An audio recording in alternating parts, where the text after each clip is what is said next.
In this exercise, we will learn the level option. The level option is used to make images dark and light. Okay, let's see how this option will work. Click on the adjustment layer icon and then click on level.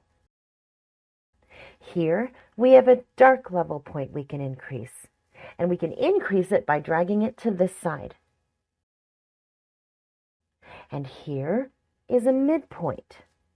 We can adjust the brightness and darkness by dragging it from left and to the right.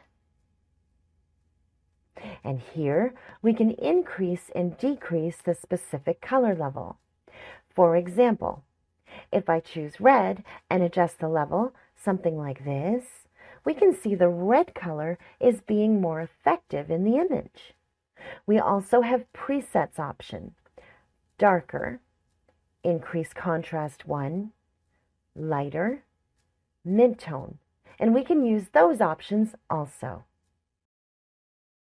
Okay, in the next exercise, we will learn the pattern option.